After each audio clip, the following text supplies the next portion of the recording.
Hi, I was going to say Hi. hello to my niece Taylor Russell. Hello.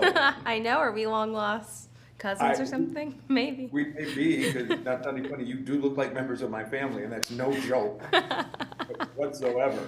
Well, we're all connected in some way. Yeah. That we are. Yeah. That we are. Now, I just have to start off by asking you this: when you first got the script, this kind of seems like a story when you started reading. You probably couldn't put it down, could you? No, I had, in fact, never read anything like it, and was so pleasantly surprised about the themes that it was touching on, and also the complexity of all the characters, and that it kind of, challenges you to love these people that maybe you wouldn't on the surface of their acts. Right, because like you said, just watching it, here's your person thinking, probably, I'm the only person who does what she does. Yeah, But then, exactly. fortunately, when you met Tim's character, I think that's something that even helped with when I say the romantic part of it, here's somebody you could actually identify with.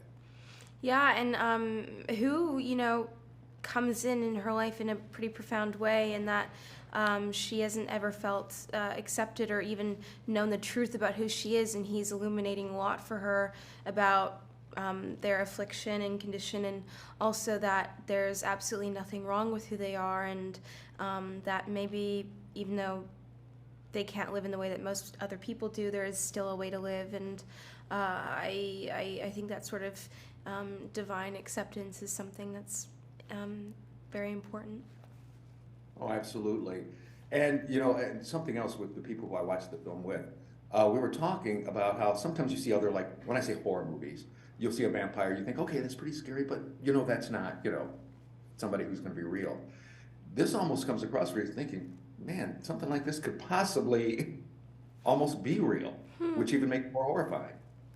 Yeah, yeah, that's a good point. I haven't really thought about that, but yeah, that's a great point. I think maybe the flip side of that, which is cool, is that because it could potentially be real, or could be real, or is real, is it quickens up the immediacy of what they're going through in a way that feels maybe more graspable than if it was in a totally mythical or fantastical landscape.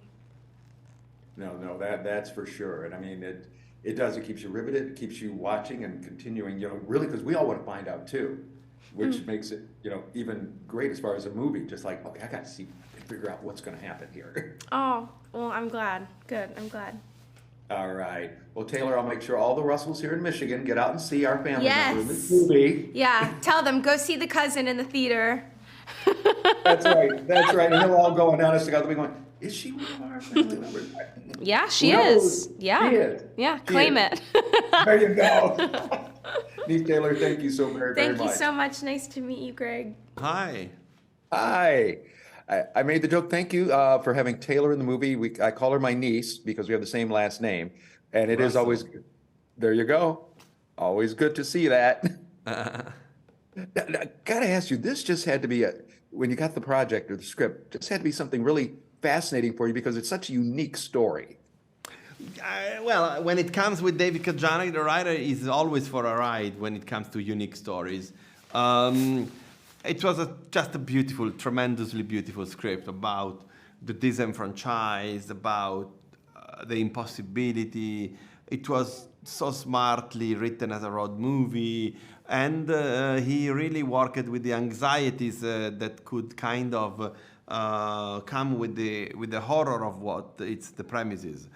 But mostly was a love story, and that was something that I was really responding to. The idea of this heartbreak between these two characters, and at the same time, the way in which these characters try to overcome the impossibility that they have to face as people in that condition.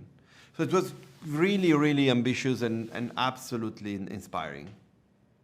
Right, because that was one of the things I was going to bring up, where somebody might think, oh, this is just a horror story, where it's just going to be these people out cannibalizing other folk. But you're right. I mean, there is this love story, and the best part is that made it so special for them is they probably always thought that I'm the only one. But then you get to meet somebody else, and it's like, oh, thank goodness. So there's this person who you can grow with and to an extent share stories with and somebody who knows exactly what you're talking about. And I like that if you find some kind of camaraderie with your peers or the people that are almost like you, at the same time, still, it's unique to find someone that you really are invested in losing yourself into, you know? It's not that all the eaters love the other eaters. It is you still have to find your beloved one. Nope, that's for sure. And like I said, a lot of interesting characters, especially Sully the character Sully was just so unique. Amazing. Every time you appeared on, you're He's such a, you know, like he's a loner and he's alone. He has been growing up all his life rejected and constantly roaming the world like a sort of like lone wolf, completely incapable of contact. And now he wants contact and he can't have what he thinks he can have. And this is tremendously tragic for him. No, that it is. And like you said, it's a fascinating story. And like you said, a road story, a love story, a little bit of horror in there. So it's, for the most part, got every type of genre a person would want. Yeah. So let's get everybody out there to check it out. Luca, thank you so much for your time. Really appreciate it. Thank you. Bye-bye. Bye-bye. Take care.